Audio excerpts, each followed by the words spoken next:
Welcome to the PRFFP, the podcast showcasing the films and the directors of the Party Room Film Festival. This week's guest directed Evil, American Unsightly, and Autobiopic. Please welcome Andrew King. That's incorrect. It was autobiopic. Nope, it's Autobiopic. So what were your first reactions to getting to choose your category? Well, I really, unlike several other people, I actually really agree with the decisions that the council made this year. I think it's ironic that seemingly every year people do nothing but complain about the assignments they're given in Party Room Film Festival, and then the one year that they're given the freedom to choose their own category, they complain that the council's lazy. So I do question the thought process behind that, but was very excited to be matched up against Tanner. Somehow I missed his challenge in the middle of the podcast of his, but was excited to be matched up against him. So we chatted about it. I think his first idea was to make a Western. And I was like, well, that is very not fair because you live on a farm and I am in the middle of a city and can't run around with guns. So that kind of puts me at a disadvantage. So, but yeah, it was fun kind of picking our own categories. How did y'all end up coming up with your category? Tanner might correct me on this, but I think we were like trying to come up with something. And originally I had an idea for more of like a direct spoof of something that I would be able to film here in DC more. And so I was like, hey, well, what if we do like random movie reference? Because that can literally be like interpreted any different way. Like really, if you had a plan for something that doesn't ruin anything, like you can just do something random and it's a random movie reference. So yeah, I think that's how we first settled on that idea. And even though my plans changed later, it still kept with that. Mm-hmm. Tell me a little bit about your initial reaction. Good golly. Yeah. Really a toin cost on what kind of host we're going to get. Shut up. Next year, I'm filming all of these ahead of time, like before they're in syndication. So that you can't do that. You can't make fun of me from other episodes. Whatever, man. What were your initial reactions to your actor, the prop, and the line? Okay, so I was paired up with Aaron, which was awesome. Like that's going to be great. The problem I ran into and realized very quickly was that it does suck to be about 10 hours away from the next closest participant. So welcome to the club, buddy. Yeah, you and me both, dude. So yeah, you are how far away? You're like 8 hours from Kentucky, right? Or are you 6? It's between like 8 and 9. Okay. Yeah, I guess depending on where Tanner and Cody are, that might put me a little less than 10. But to Lexington, it's 10 hours. So anyway, so and Aaron would actually be in Indiana, so he'd be more like 12 or 13 hours. But anyway, so I was excited to get Aaron, not thrilled that I was incredibly far away. And then the prop, the Nickelback CD, right? So not thrilled. Didn't love it. I know that puts me in similar situations as everybody else, but figured, it is what it is. I've put, a shovel in a movie about grilling, so anything is possible. And then, yeah, the line, always down for Lord of the Rings references. And I feel like my bread and butter is grotesque and unnecessary violence. So wasn't super worried about throwing in a line about violence. I like that as your branding, grotesque and unnecessary. Yeah. Not the violence part, just all of it is just grotesque and unnecessary. Yeah, right. So that I was like, it's dramatic enough. And I also, as I rewatched my films in preparation for this, and I think that I think one of my strengths maybe is finding like just really stupid and like pointless lines that make no sense and then inserting them at the most like crucial moments of the plot so that they're like fully seen and heard but lead absolutely nowhere. Speaking of the plot, you've told me previously that this whole film was a reference to Amadeus. Correct. I watched Amadeus for you, and I want to say that I hate you. It's a good movie. It's a 3-hour movie. Yes. No, it's a very long movie. And you feel every minute of it. And I did not watch Amadeus until the night before I started shooting. I just knew the basic premise of Amadeus because I think it was like in a film textbook or something.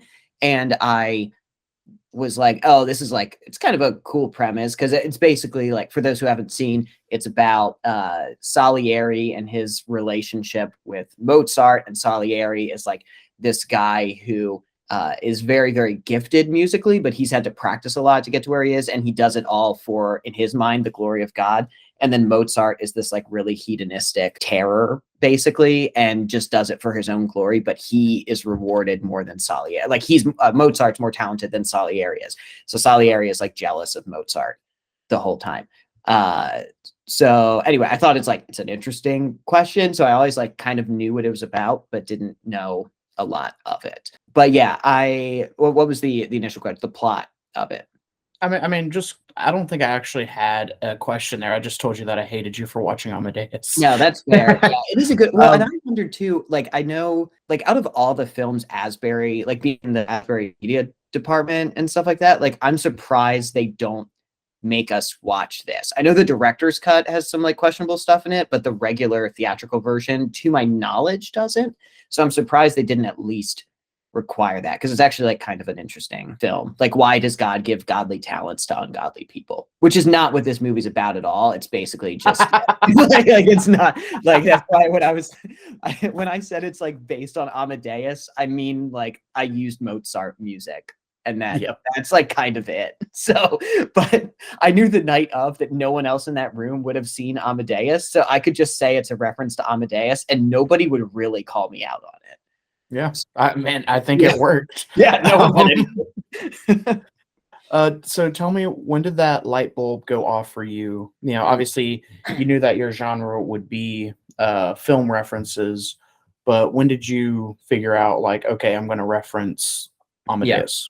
Okay, well, so first, it goes back a little bit. So I had basically two ideas before starting this. One, funny enough, was actually like it wouldn't have been a Batman movie specifically, but it would have been like a very like dark, brooding kind of superhero sort of thing.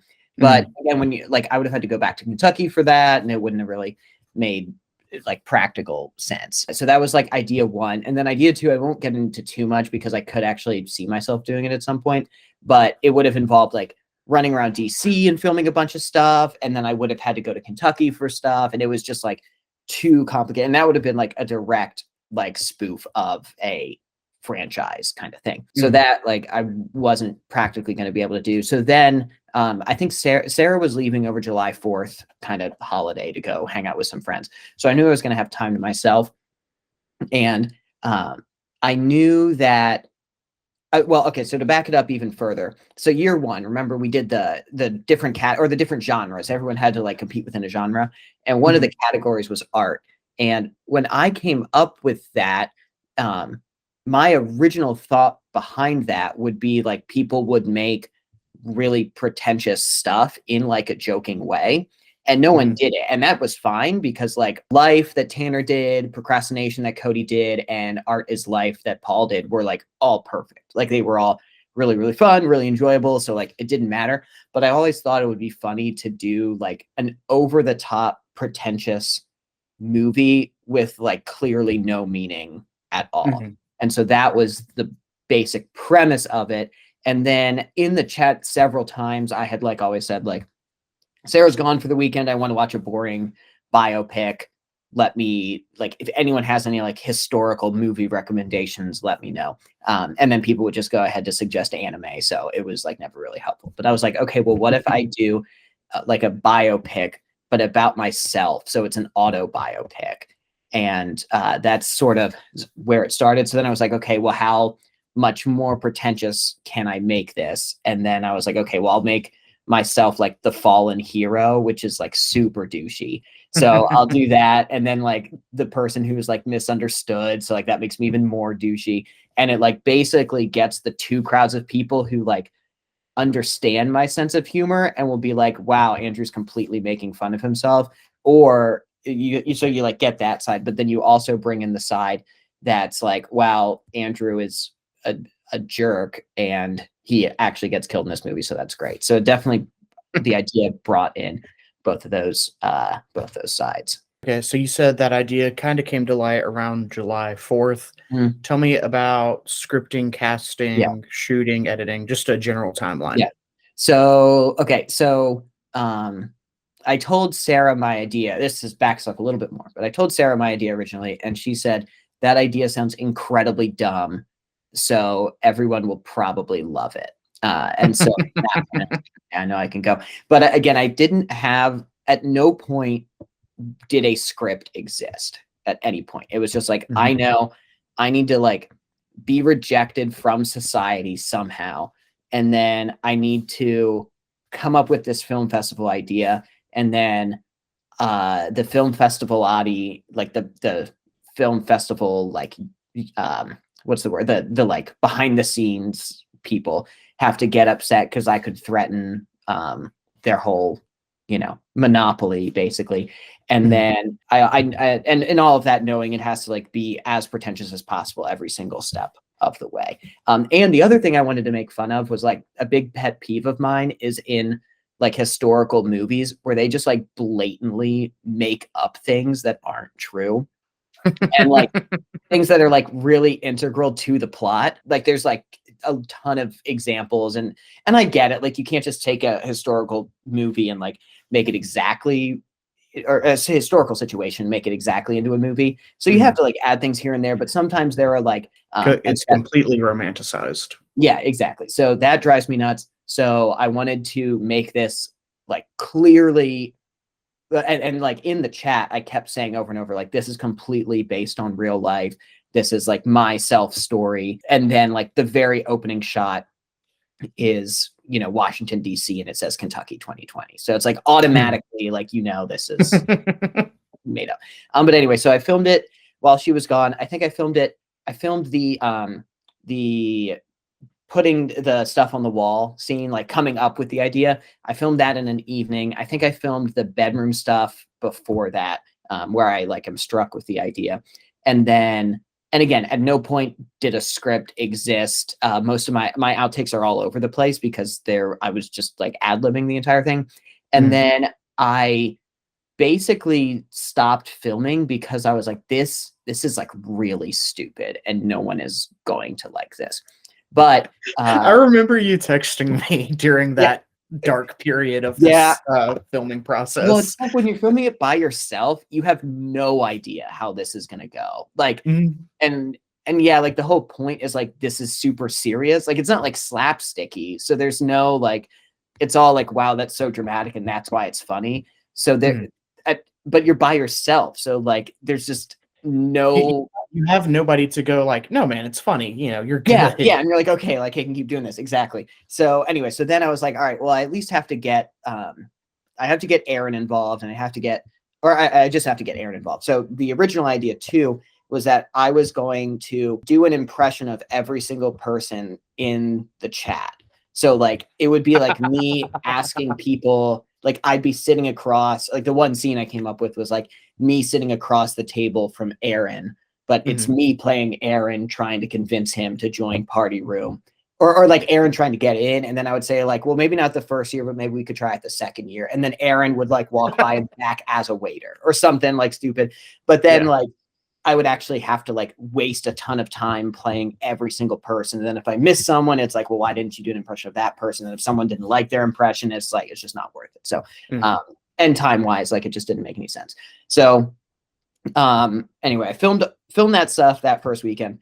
Then I called Aaron, who's my assigned actor, and I was like, listen, here's your like basic script outline. I texted him more or less his script, but I think he ad-libbed a bit, and was just like, listen, you are society in this scene, so you just have to shoot me down and say you're never going to make a film festival. And he was like, do you have any more direction? And I was like, no, like you are society, you represent all of society.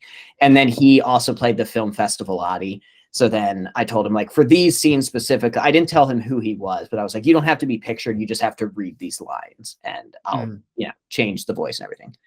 So, who is Aaron meant to be? Or like you just said, he's meant to be society in that first Yeah. in the opening scene. Did you tell him to dress this way? What, No. like, so I he I I did not tell anybody anything. Like, I told people, as the only people who even knew the plot were Zach and Josiah, but they didn't know it for a while. So, like, literally all I told Aaron was like, and maybe I'm forgetting this, he might be able to correct me, but I don't think I told him the premise at all. I think I was just like, the movie is about like me making a film festival, so you just have to be society and tell me you'll never make a film festival, and like that's it. So I guess his context, all his context was the lines I texted him. He might correct me if I'm wrong, but I don't think I actually told him a lot. like what kills me about his character right there is just the tie being like Yeah, just not on at all. Just yeah. me and There's society got together. Me and all of them got together, and yeah, we were yeah, like, "No, you yeah. shouldn't make a film festival." Now he was like, "What do you want me to wear?" And I was like, "You are society," and that was it. Like that his direction, his acting motivation was he was society. That was all he was told as far as that. What was Zach and Josiah's reaction to, how do I put this? Sure. You kind of blatantly throw them under the bus in this film Correct. Yeah. because, you come to them with this idea and they say, "I don't think you should do that. Maybe you should put," the quote is, "Maybe if you put your time into something more productive," which I've been told that many Sure. times. Very much so. Yeah. So you kind of throw them under the bus. Are you calling them out for not supporting you when you wanted to start the Party Room Film Now, Festival? so this goes What were more their reactions to this? Sure. So basically, this is more like, how can I make myself just look as stupidly pretentious as possible? And the answer is, take credit for the film festival that they obviously have been a massive part of, and just say it was like my idea and my idea alone. So like, again, then it goes into the whole like making fun of like history movies that are like, just completely bending history out of reality. So I texted Zach and Josiah and I was like, "Listen, I have a part in my film. Are you guys getting together at all and could like film some stuff in front of a green screen for me?" And Zach and Josiah were like, "Sure." I think they might have even been hanging out July 4th weekends. I forget exactly the details there.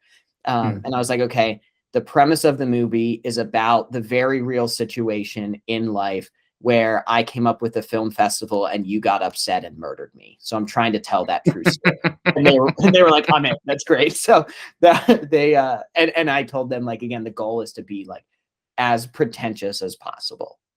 And they were like, "Got it." We texted, I sent them the script just through text, and it was really, I think I even forgot to, and they were like, "Hey, we're hanging out. Can you send us what you need us to film?" And so I just real quick was like, "Oh, I think this is what I need," and sent it to them. They sent it back. And this was still in my dark period in filming this, where I was like, "I don't think this is going to work."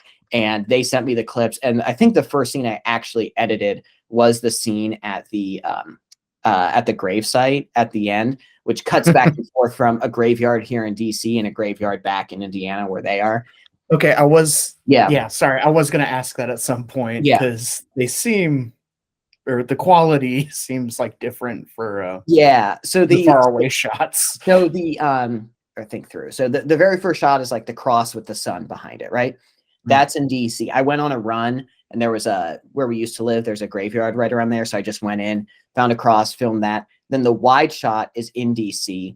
The close up of them next to the grave is obviously in Indiana. And then I cropped them, I masked them out of the close up of them by the grave, and then just shrunk it and put it into the wide shot. And then the reverse of the name on the tombstone is some tombstone here in DC. So that's the like difference between everything. Also, so the original idea was that and I couldn't like figure out how to make this work, but and when they were filming it, again, there was no script, so I hadn't thought this far ahead. But I told them, like, all I need you to do is like kneel down and put something next to the gravestone, and I'm going to figure out what you're going to put on my gravestone later. I just don't know what it is right now. But by the time I got to the end, I still couldn't figure out what to do. So that part just got chopped. So they like did this like little action that never actually made it into the final film. But they were very into it. They loved the idea. That they should have, like, You know, the same way gangsters do, like pour one out for their homies. They should have poured out Right. Mountain Dew on the grave. Yeah. Well, that's what I thought. I was But like, maybe it would but be they that would was be an doing idea. they would be doing that, and the family of that person would drive by. Correct. Exactly. I think you'll have to ask them. I'm pretty sure they're it's like a graveyard that's like 5 minutes from Zach's house or something like that. So they just Yep. I'm pretty sure you pass it if you drive to their place. I forget exactly. Tell me a little bit about your reaction to my cameo in the film. Oh yes. So Thank and you, by the way. you're welcome. And I'll be honest, I don't know why I even asked you to be in this, other than I knew you would just do it. So again, and correct me if I'm wrong, but I think I told you like all I need you to do is be on the phone and say I'm in, and then I would like respond, okay, do you want to hear anything more? And you just say, no, I'm good. And that's it. Like that is all you have to do. And what I got in return, you sent me the clip and you're like, hey, just making sure that clip works. And I was like, sure, I'll check it later. And then I think I like didn't for a couple days. And you kept saying like, are you sure that clip's fine? And I was like, Jacob, like this is a throwaway line. Like this doesn't matter in the grand scheme of things. Like whatever. And then I checked it like a week later and I was like, come on, dude. Like, and what's funny about that shot too is that behind you, you had put your awards from year 2 of Party Room Film Festival, a film festival that does not exist in this universe and in the year 2020 yet. So I had to mask out the awards on the wall to keep it obviously timeline specific. So that's actually probably the most historically accurate shot of the whole historically accurate film. Yeah, and I'll pass it to you because you told me later, you were like, did the logic behind my acting make sense? And I was like, not particularly, but you explained it very well. So go for it. All I knew about my character were the lines that I'm in. I don't need any details. I'm in. That character in my head, if we're like watching a TV show or a movie and we cut to that character, they've got to be doing something really dumb or stupid in that moment because they don't care about anything. So like I had all of these ideas about like, what if I was like taking a cat out of the oven or like I was pushing a dead body off of a bridge or like I was being held at gunpoint, like it, and eventually I landed on what if I was getting ready to go to the gathering of the Juggalos and my face was painted like Violent J from Insane Clown Posse. Sure. Yeah. And see right there, that is more thought that you put into that character that literally anybody put into any character in this whole film. But you told me later, you were like, it's basically like if someone from in the TV show The Office would call Creed at home, like what would Creed be doing? And, exactly. And like it's something like super dumb and random, and like why is he doing that? And that's the idea. So, and you robbed me of it because I sent it to you and I wanted you to open it and be like, why redo it?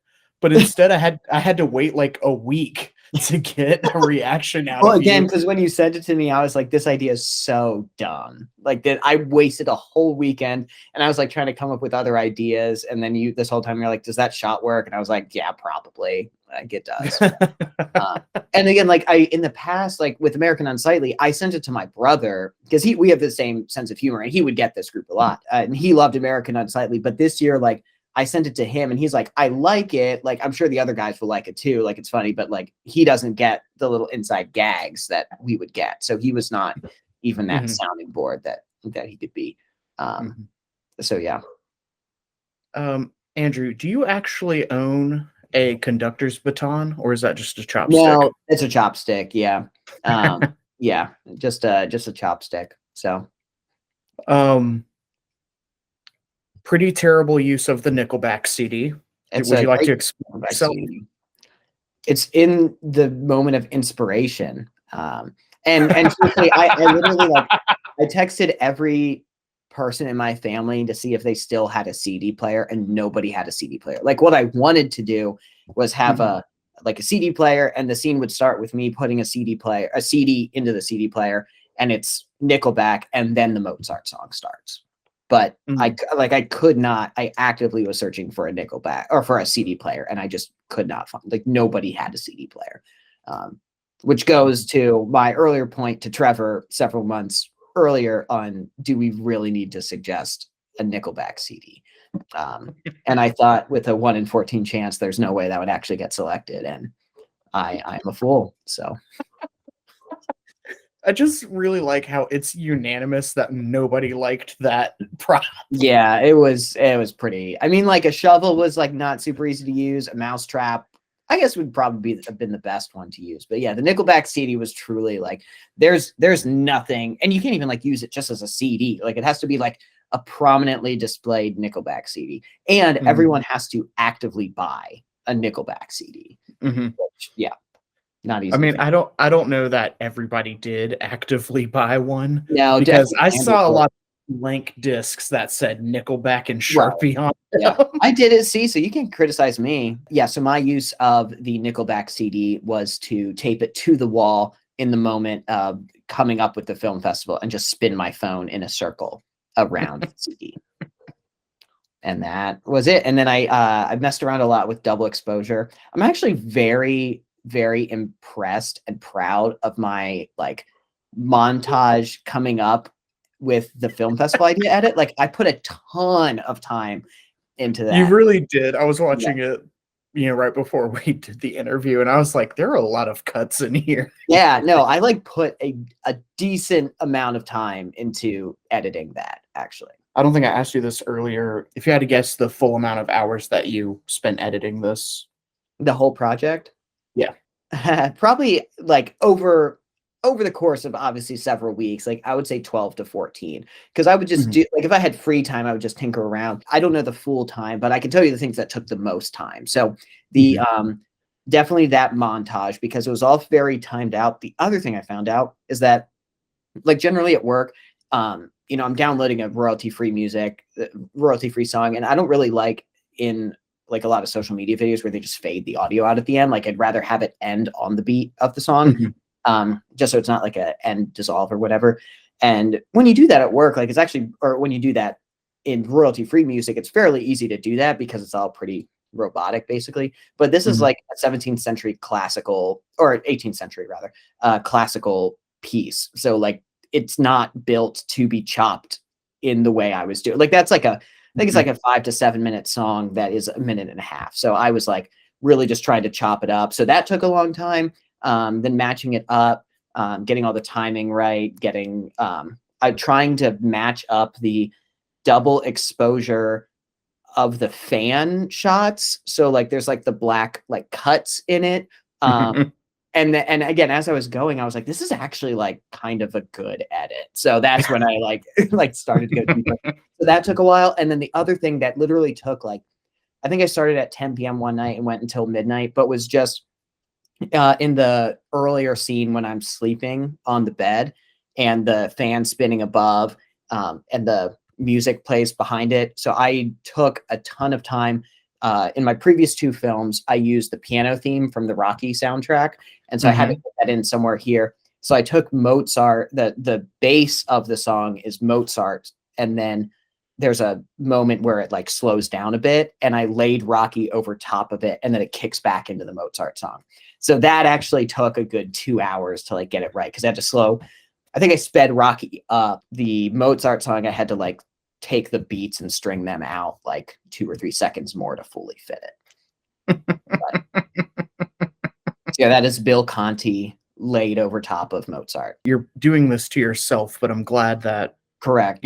I'm glad that you accomplished it. Yeah, no, it didn't. There's so many other things I could have repeated and just dropped the Rocky song, but like I really wanted to keep Rocky in there. And it was in, if not the same key, it at least like, because I'm a little rusty on my music theory. I think it's the same key, but even though they're the same key, they still have to like match up and line over it. And yeah, so I had to like go through. So that alone took about 2 hours just to get for literally that like 5 to 10 seconds. And that's sort of the moment when that's the second moment I knew I was like, this movie might actually kind of be funny.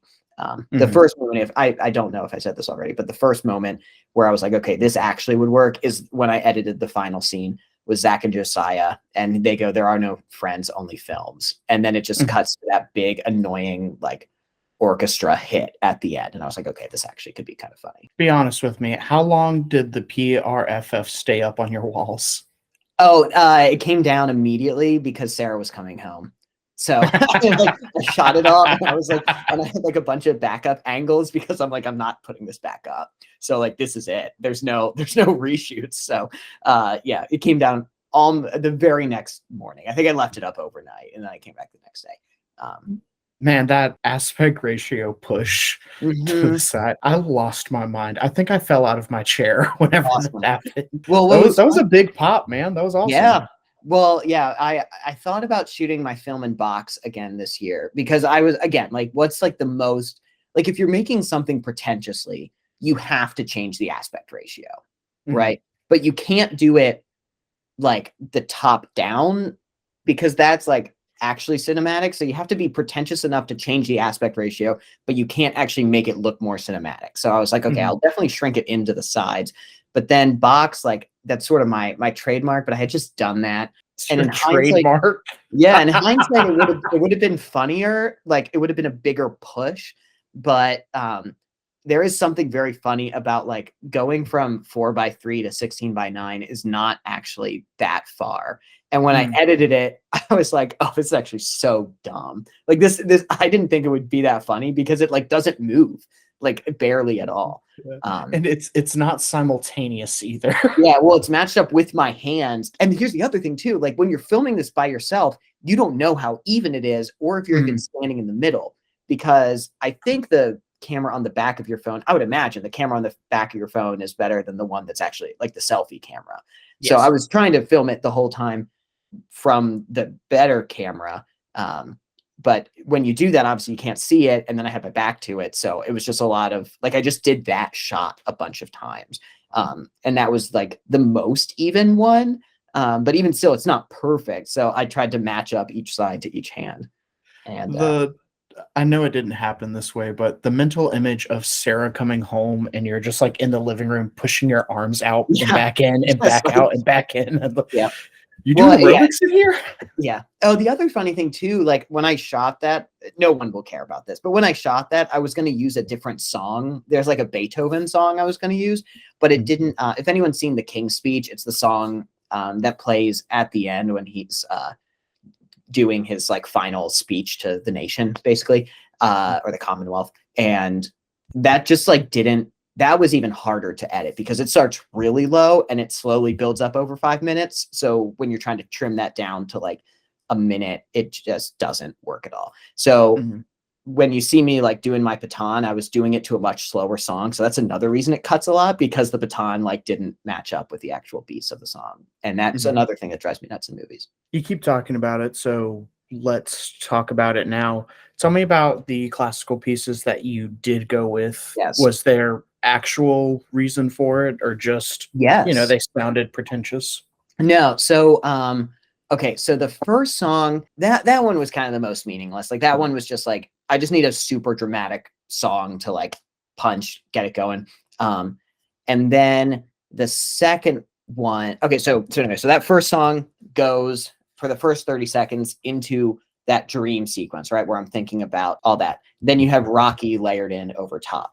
Then you hear a thunderclap, which I use in American Unsightly and Evil. It's the same thunderclap soundtrack or sound effect. Then as I'm talking to Zach and Josiah, it's that same song, but it starts to fade at the end. And it kicks into Mozart's Lacrimosa, which in the movie Amadeus is the last song he writes before he dies. So it's like the first two little beats of it. It's the ba-dun, da-dun, da-dun, da-dun, and then it goes ba, and that's from Mozart's opera Don Giovanni, which is about a guy who destroys his life in a day, basically. So I was like, that's like kind of relatable. So we'll throw that in. And it was, sorry, you're gonna say something? I mean, I'm just, if we were in the same room right now, I would be resisting the urge to beat you up. Like, and that was the goal of this movie, was to make it as stupidly pretentious as possible. Like, so, yeah, so Don Giovanni plays. Like you deserve a wedgie for like. And I think that song, I'm pretty sure that's the scene, and I am not a Don Giovanni expert, but I'm pretty, basically he like, for one day, like just goes really, it's a comedy and he like gets really hedonistic. and I think like the devil comes to get him at the end or something. I'm not entirely sure because I have never actually seen this opera, but it's basically like at the end of the movie where Don Giovanni's about to die, or at the end of the opera rather, is where he's about to die. So it's like this really dramatic thing, right? So then so that's basically, it's like, this is the thing that kills me, right? So that song, Don Giovanni. Do not quote me on anything about what Don Giovanni is about because I have not seen it. My understanding of Don Giovanni is what I watch in Amadeus one time, and it's one scene. So I do not know a lot about that opera. And what I Googled right before we had this, because I was like, I think this is what Don Giovanni's about. It's about a guy who destroys his life in a day. Or when the Festivalati answers the phone and calls Zach and Josiah, right? That song, it's just that like little eerie string thing that kind of picks up. That's from, I guess this isn't Mozart. This is from the TV show Dark, which is the basis for my movie Evil first year. So just that thing. And then when he says like, it's the only way, kill him, it then cuts to me coming back in the home. And then that's Lacrimosa by Mozart. And that's the last thing in the movie Amadeus. That's what he's writing as he's dying. There's something, there's like, that's also, like I said, not accurate because that's not what happened historically. He wrote something else, but it's a funeral dirge. So yeah. So anyway, that's the meaning behind all those songs. God, I just want to hit you so bad. That was the goal. I mean, yeah, the goal. So I was thinking about this, like, what's the ultimate goal of the movie, right? Like, how do you make it, like, what's going to make the movie funny to people? And it's a hard line to hit, but basically you've seen The Office, right? You know, I think it's in season 7 when Michael's leaving and he makes that final film with Will Ferrell and he shows it at the final Dundies, and Will Ferrell Michael Scott turns around in the mirror and he's like, I'm here and I always have been. And it cuts to Oscar, who's watching it, and he's like, I'm paraphrasing, but he goes like, part of me wants to analyze it, but I know there's no content there. That's the goal. That was the idea. Like, there's some kind of meaning, but there isn't. It would be a waste of time to try and find it. Yes. So I believe that you put the first trailer, or you created and released the first trailer in the film festival history. I did. In that trailer, Zach has a tear rolling down his cheek. Correct. But then in the actual film, he doesn't. What happened there? So basically, right in that shot, so that's the shot, right in the movie, it's where Josiah gets the text and he goes, did you see this? Like, he finally did it. And it pushes into Zach and he says, it's beautiful, right? So that's the shot I use. That shot that Zach gave me with him crying didn't have the Josiah clip. It only had him saying it's beautiful. And the moment he finished saying it's beautiful, he just busted out laughing. So it was like practically unusable. It was like an amazing take, but like it didn't have the beginning and it didn't have it didn't have an end. Like he basically would have been like, it's beautiful. And then I would have had to cut away from it almost immediately. Here's a quick note on Zach and Josiah. The majority of my editing, the majority of like the difficulty in editing their scenes was like getting a good take from Josiah and having Zach just laugh in the background and like, okay, well, I can't use that, so I'd have to use something different, or like cut around it, or vice versa, is like Zach's doing something ridiculous and Josiah's in the shot laughing, and they like that. Those were like the only shots they would send me. So in the scene where Josiah says like, maybe you could do something more productive, like if you look at Zach, he's kind of laughing in the side, like that was I like had no other option, like I had to use Zach laughing. And then at the end when I'm getting stabbed and Zach says, you made us do this, if you look at Josiah, he's also laughing.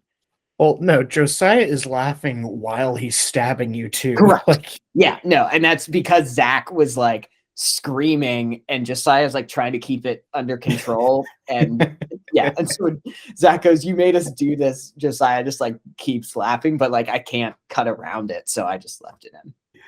You really see their different personalities come out when murdering somebody. Yeah. Why go through the trouble? We're talking about, them sneaking into your room and stabbing you. Why go through the trouble of putting them in your room for the stabbing? But then literally 3 seconds later, it's Zach's room again.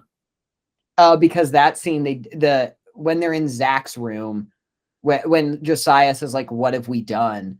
He didn't they didn't shoot that in front of a green screen. Where the stabbing they did, so it just like that's why you're teleported. But it's also like black and white, so I don't think you could have masked it. I could have, but at what cost?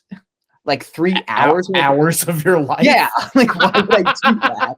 It's I will say the black and white in this film was a stylistically douchey decision, but also fixed a lot of mistakes. And that was I was very happy as I was editing it. I was like, man, thank goodness this is black and white because it's covering a lot of mistakes. The scene at the end where like the film festival Audie is there, that's all me, just like cropped and stuff. And like when they walk, it's like kind of obvious, but it's not super obvious because you can see like the little line of where you're cutting them. Yeah. But if you're not like really, really looking, it's not like overly obvious. Where like when it was in color, it was very obvious that yeah, it was different. So in the movie Psycho, black and white, woman's getting stabbed in the shower.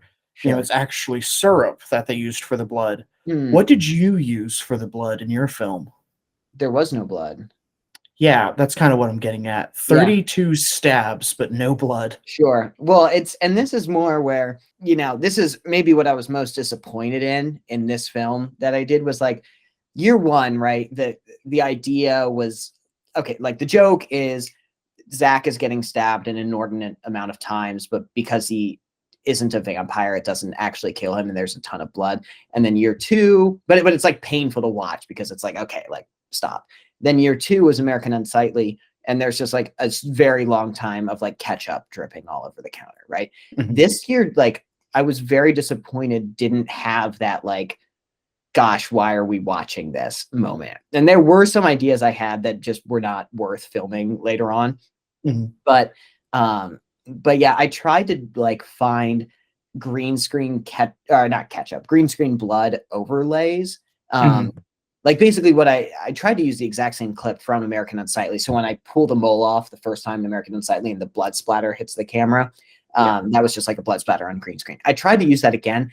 It didn't look awesome. Also important to note that this was in my house and I didn't really want to like needlessly splash blood all over my apartment that we were trying to leave. Whereas in Evil, we're in the middle of a field and doesn't matter as much. So more the cleanliness aspect, but also I tried to add it in digitally and it just looked like, it didn't even look funny. It was just like kind of dumb. So it looked digital. Yeah, very much so. And like I mean, obviously like when I pull the mole off in American Unsightly, obviously like the blood doesn't hit the camera, but like that at least like is kind of passable because it happens so fast. This is like that's the other thing. This is in slow motion. So then like the blood splatter, the digital blood splatter would then be slowed down. Like it just doesn't. I tried it and it just didn't really work. So also I was trying to finish and didn't care. So trying to be done. Do you actually have plans for making biopic to Return of the King? Autobiopic too. Autobiopic. Yes. Autobiopic. Yeah. Nobody says biopic. We're saying the same thing. We are not. Nobody says like, man, I can't wait to go see Lincoln. It's that great biopic on Abraham Lincoln. People don't say that. It's like because it's a biopic on Lincoln. Yeah, because nobody wanted to see that movie. Nobody said that. It's biopic. Yeah. Autobiopic. That's not correct, though. Okay, fine. I mean, like, you and I both know I have the endurance to do this for a long that's time. True. This is not worth it. You listen to Trevor and Paul's interview. I can wait it out. Yeah. No, okay. So yes, there are sequels in development. I do have a good running gag idea that will go through every film. Obviously I will not talk about that here, but and I'm 99% sure I won't be making it this year. Basically I did this. This is my thrice the stice. This is my twice the stice. This is my like, I don't know what I'm going to do this year. I have no ideas. So I'm just going to make another autobiopic and I'll throw something together. So can I share my theory on the Filmovati? On the film festival, Adi? Is it not Filmovati? It's the film festival, Adi. Okay. Can I share my theory on the film festivalati? Sure. The leader of the film festivalati is actually your wife in disguise. And so she wants to end the festival because she's sick of you spending all your time with them. And the rest of the filmovati are all of our wives. Yeah, honestly, that it's a good idea. The problem is like that seems like it's too grounded in reality, and this is not the franchise for that. So like that seems like too realistic for the autobiopic series. But it is a good thought. The problem with that is that I would have to convince my wife to then act in my film. Well, didn't we talk last year that she said she might be interested in making her acting debut at some point? You'd have to roll the tape back on that. We can do a pause and you just edit it in if she actually said that. Oh, I ain't doing that, and you know it. Yeah. If you don't mind, I'd like to go ahead and play our mini game real quick. So you know what the mini game is. It is who would win in a fight. Andrew edition. Your first opponent, Andrew. Who would win in a fight? Andrew or Dwayne "The Rock" Johnson? Oh, is this even a question? I mean, like he has the people's elbow, and I broke my elbow one time. Can bench 475, and I can only bench like 455 on a good day. So I think you know, height advantage. We're literally inversely related height wise there. He's 6'5" and I'm 5'6". All right. So let's 5'4". Be honest. Be honest. We're all friends here. Just as short as me. We're all friends here. You can be honest. You're 5'4". So freaking lucky that I am in this group. Because first of all, no, okay, let's just do this now. Everyone in this group is so freaking lucky that I am in this group. We're a massive group of short people, right? But no one else gets called on it because they will all have to go after Andrew. Okay, so all of you, Tanner, Josiah, Jacob, Zach, Mitchell, Cody, you all should be thanking me each and every day. So you're an angry little man, aren't you? Yeah. Where does all that anger go? It's all in that tiny little body. I run quite a lot. So The Rock would beat me. Fun fact for all of our listeners, Andrew actually helped me create the list, and he knows that I have certain categories that I like to fill. So this was obviously the WWE wrestler category. Next will be the celebrity category. Andrew, who would win, you or Dwayne Johnson? Jeez. Okay, so this is celebrity Dwayne, not wrestling Dwayne, though. So I feel like they are the same person, if we're being honest. But like, would you rather fight wrestler Dwayne or celebrity Dwayne? Because celebrity Dwayne is like getting softer with age. So all that said, I think Dwayne would win. Okay. All right. So that's goes to Dwayne Johnson. All right. How about Andrew versus Ryan Johnson? Oh, access to knives. And they tend to be out from history as any indicator. Bricks. Oh yeah, he made that film Bricks. All right. Good. Now, as far as height wise, we'd actually be pretty evenly matched there, which is solid. I definitely be quicker than him. You're saying he has access to knives. Yeah, lightsabers, bricks, and glass onions. Sure. See, he has access to knives, but I actually have access to a Scottish claymore. I was about to say you can have your claymore if you want. Yeah, claymore versus lightsaber. How's it go? Well, but lightsabers aren't real. You know, this is a real fight. So I can take Ryan Johnson. So that would be our director category. Andrew versus Rocky. No, versus Rocky. Okay, this is NBA mascot I'm not too familiar with. I'm a little disappointed in the cultural appropriation present in the second image, the culture being Philadelphia and the shorts belonging to Rocky Balboa. He does look pretty muscular. Is that a boxer, weightlifter, cowboy, stuntman, highest paid mascot? That's idiotic. What is this? Is this a mountain lion? Yes. Oh, okay, cool. You know, I make it a practice not to mess with mountain lions, so I'm gonna go with Rocky in this situation. All right, you beat Rocky. How about Rocco? That would be Zoe's pet rock from Sesame Street. Married to another rock. I guess this is going to come down to what constitutes beat, right? Mhm. I would. Here's the thing. I know we're definitely going to talk about, can you kill a rock? And while no, you can't kill a rock, I think I could definitely, if given enough time, break it into enough pieces to what constitute beating Rocco. So it's married to another rock named Petra. That's very creative. There was a full episode about their wedding. Really? Yep. It's pretty. Yep. Wow. Did you watch the full episode? We don't need to talk about it. All right. So you beat Rocco. Good. All right. How about the king of rock, Elvis? This is actually not me trying to waste time. This is a legit question. At what point, at what Elvis are we fighting? Like, is this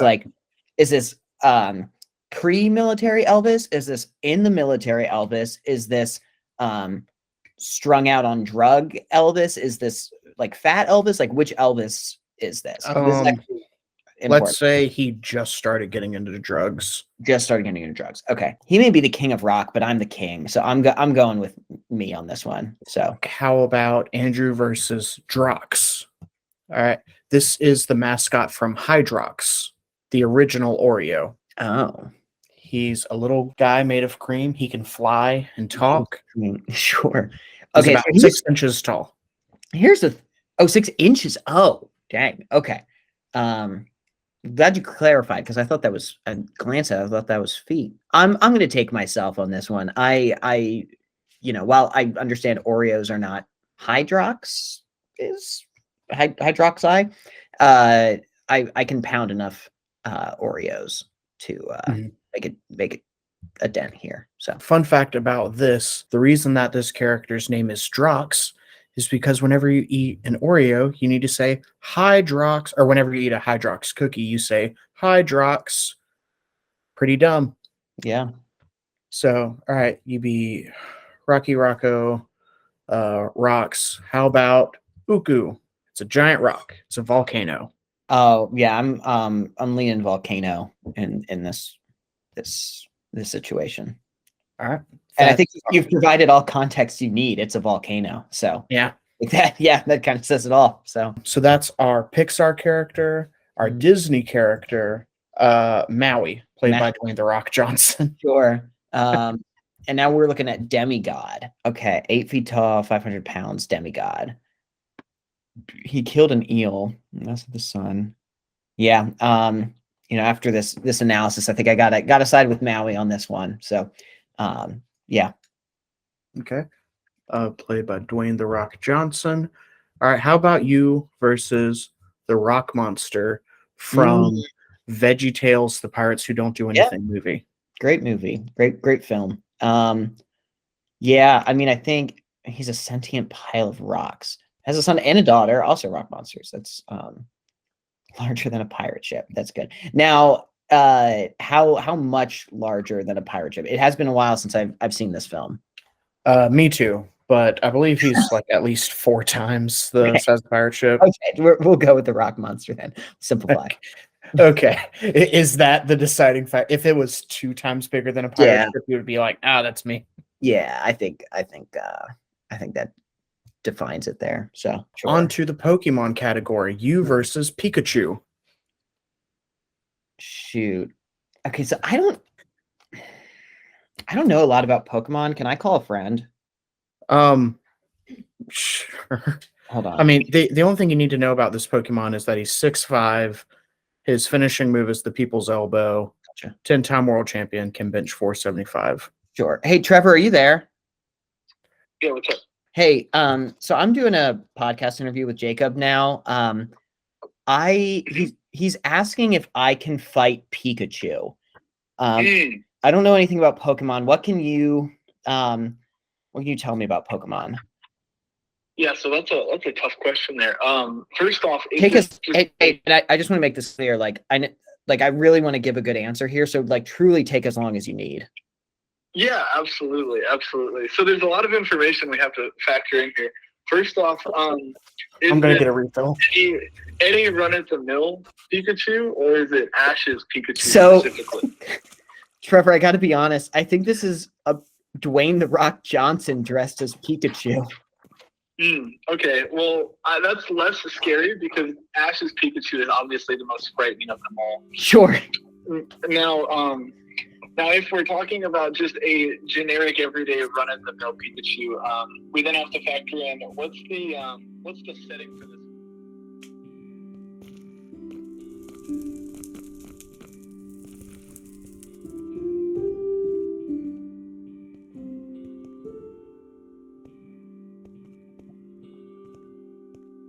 This could be. I'd appreciate. I really don't want to leave anything to chance. Yeah, so first off, did we get this height and weight from the Pokedex, or is this just made up? Jacob, can you answer that question? That would be the height and weight of Dwayne the Rock Johnson. Oh, interesting. This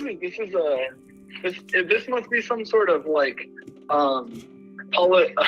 some sort of Pacific Islander variant of Pikachu. Is that correct? It would appear so. Yeah. Okay. Well, out of curiosity, where does the original Pikachu hail from? Kanto, the Kanto region. Yeah. Sure. That's pretty easy facts there. So this one seems to maybe not be as electrically charged as most Pikachus are. Yeah. Hold on a second. I'm walking out of work as we speak right now. Oh, gotcha. I'm sorry to catch you. No, you're fine. You're fine. Hey, have a good one, Sam.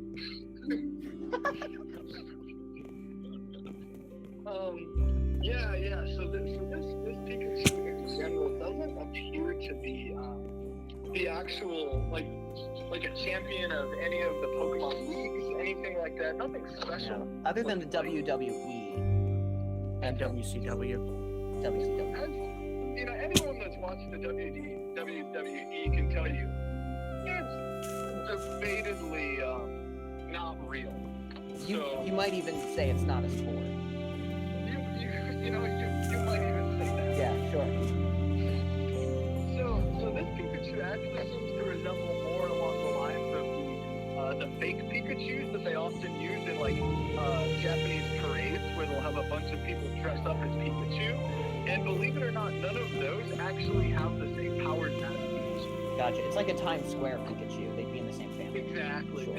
And I'll be honest, I've never once seen a Times Square Pikachu win a fight. Never once. Fair enough. And there's actually quite a library of content on that. There is. The head is quite large. And I think the biggest thing against you is that the head looks very striking. It doesn't appear to be a standard Pikachu head. Gotcha. Well, and my other thought behind this is like, while it is frightening, I feel like the vision has to be significantly hindered in this Pikachu. Yeah. Now, Jacob, can I ask a question here? Yeah, go for it. Are you sure this isn't a Mimikyu? The idea behind this matchup is that he is fighting the Pikachu in the picture. He is fighting Dwayne the Rock Johnson. So I don't know if you're too familiar with Mimikyu, Jacob. I know your Pokemon Go probably hasn't gotten you that far forward yet. That's correct, yeah. Actually, a Pokemon that pretends to be Pikachu, but it looks like a scary, deformed variant of Pikachu. Mm-hmm. Which what? Really? is a little bit more similar to what we're currently looking at here. Oh, for trues? What? Like word for real? No lie? I think he's just throwing slang at you. Oh, yeah, facts. No cap.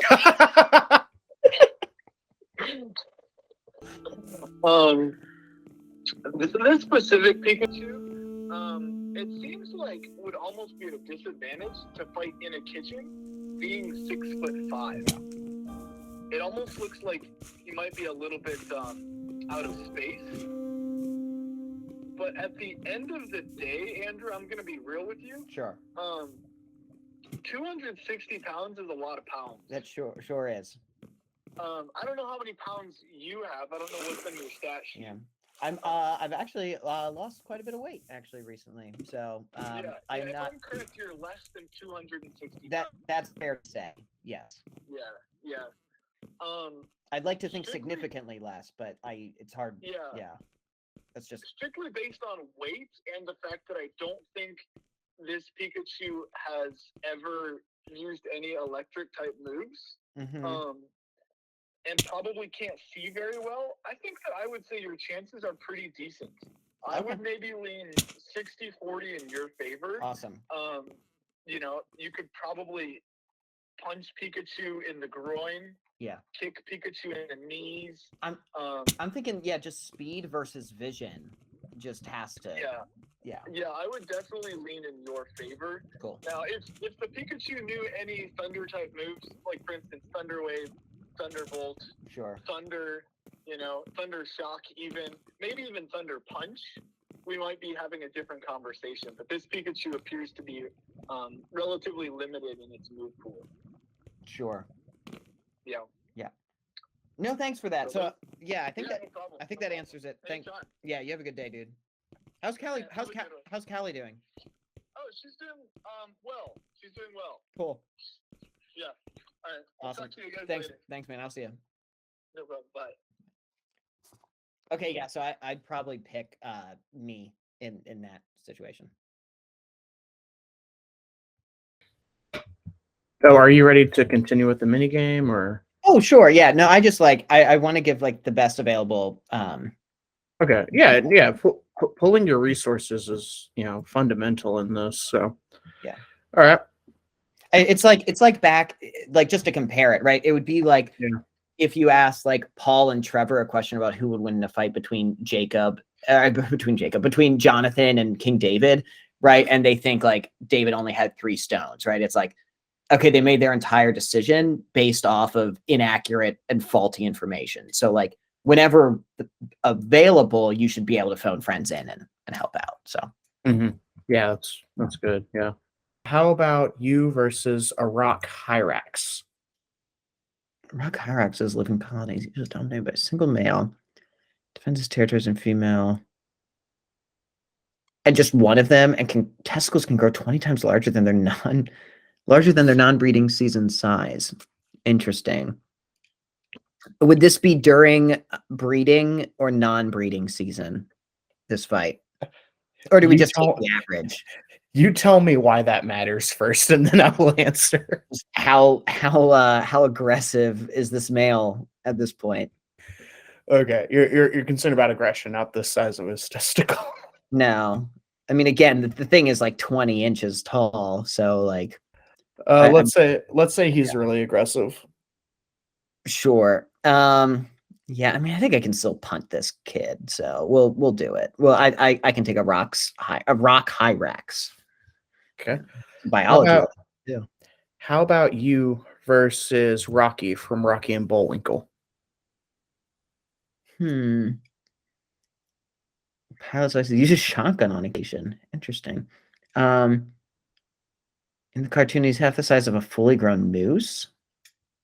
How is he 9 inches but half the size of a fully grown moose? Is the moose small, or is he as big as?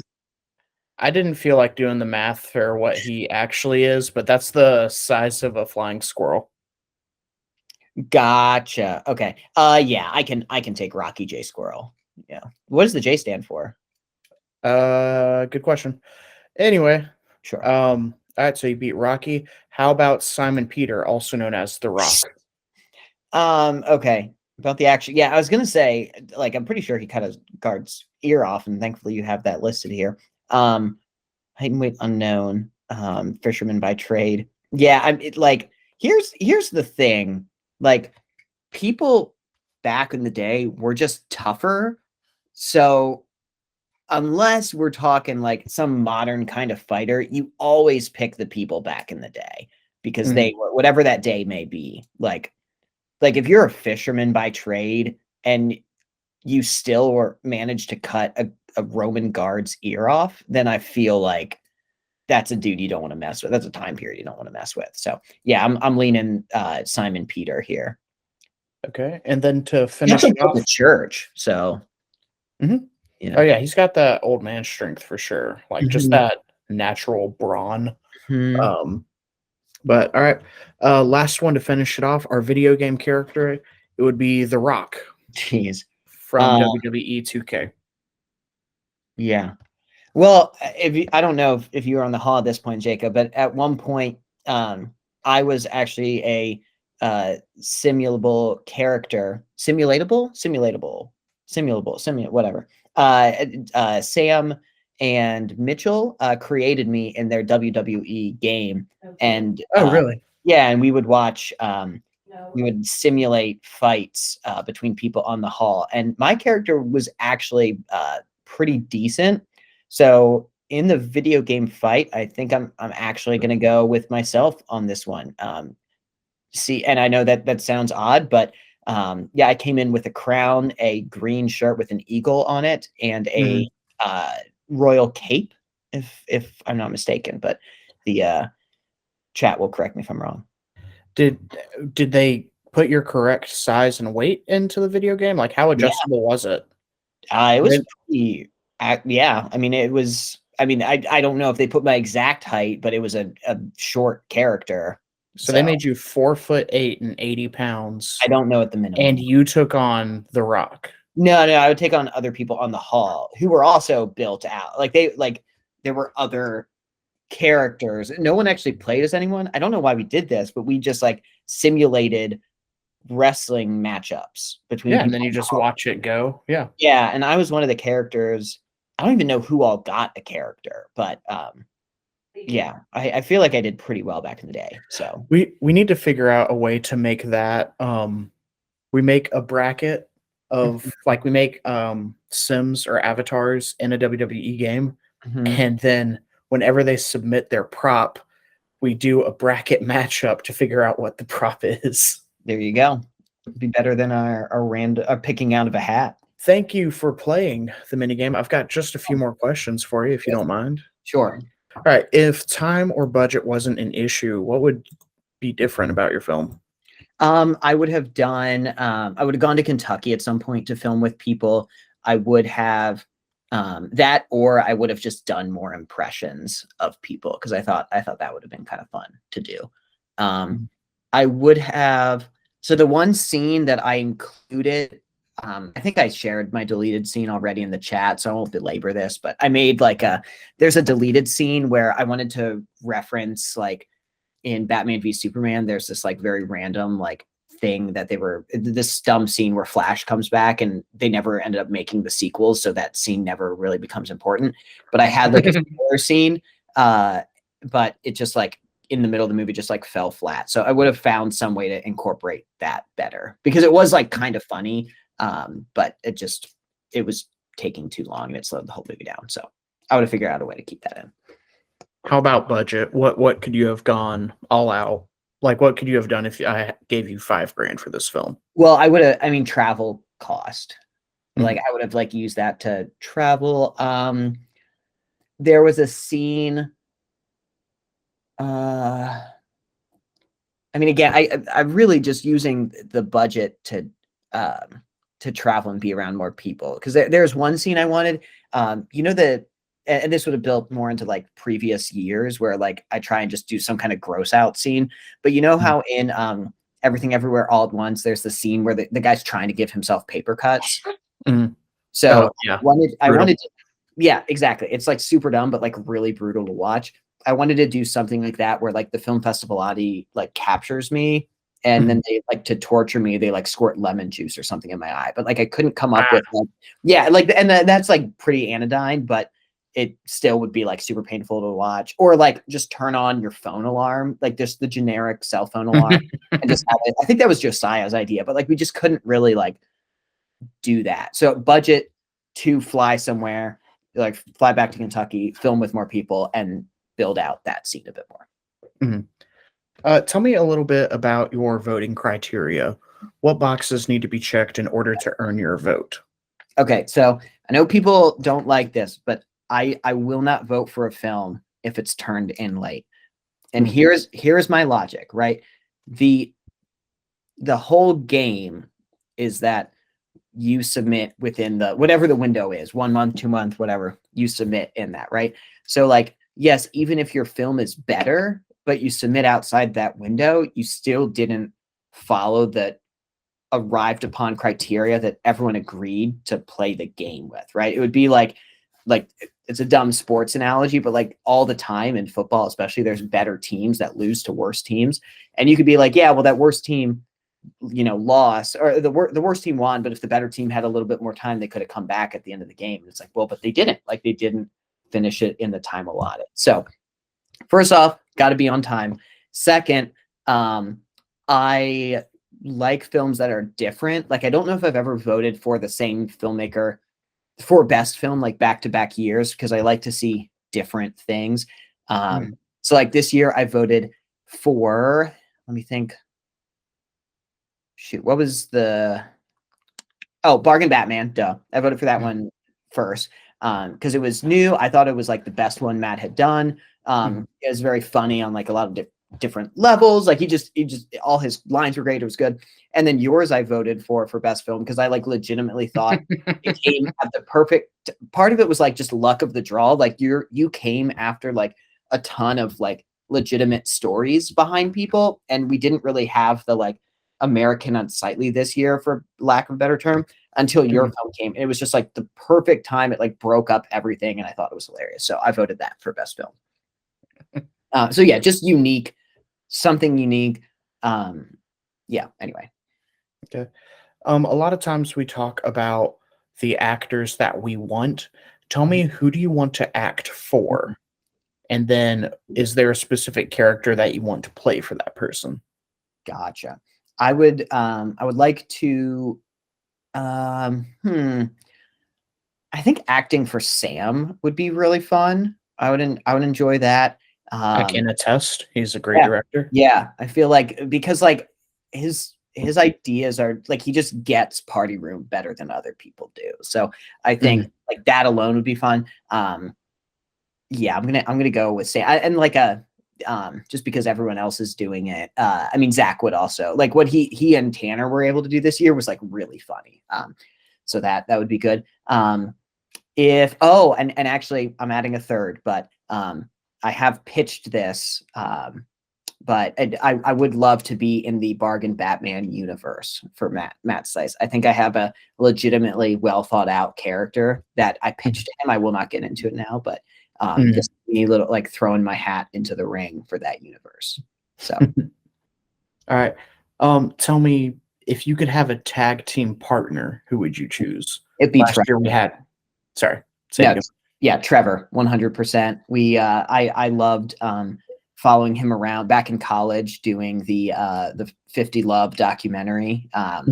So I'm not saying we would do that again, but just teaming up with the roommate would be fun. Yeah, when y'all get together, it is a dangerous combination. Very much so. You just don't know what's going to happen. So when I think of the two of you, I think of the human slingshot and y'all firing t-shirts off into the crowd at high pitch. And that wasn't supposed to be just us two. We were trying to get Don Mink, and then he never emailed us back. And so we were like, all right, I guess we're doing this. So that was the plan. So, but yeah. I need y'all to co-host the next festival. Jeez. It'd make all my dreams come true. I want y'all to have little bits between the movies and everything. Jeez. That was so fun. I still like occasionally like have nightmares about hosting. Funny enough. Like, it's not a lot, but like occasionally I'll have like, oh shoot, I forgot to host. Like it's kind of like if you work in a restaurant, like I worked in a restaurant for like 3 months and hated every minute of it, but like you still have like those dreams every now and then of like you messed up an order or something like that. It was like the same kind of thing. So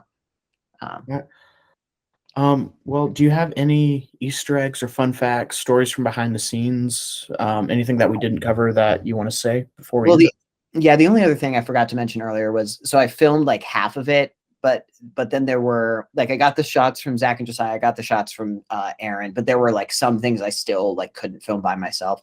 So I had Sarah help film some of the stuff. So that was fun because she still didn't even really get what was happening, I would just be like, okay, like in this scene, I'm being stabbed. So I just need you to like hold the camera here and I'm just going to like pretend I'm getting stabbed. She was like, okay. And then, the scene where I like see the, like this time hole open, the deleted scene where like the hole in the sky opens up and I like from the future, I'm saying like, the thing that never ended up happening. Basically, I was just standing outside my apartment, like looking and looking around me, and it just looked really dumb. And she had to like hold the camera there and not laugh as I was just looking. So that was fun. Yeah, no, the music was really fun to put together. I think that's it. Yeah.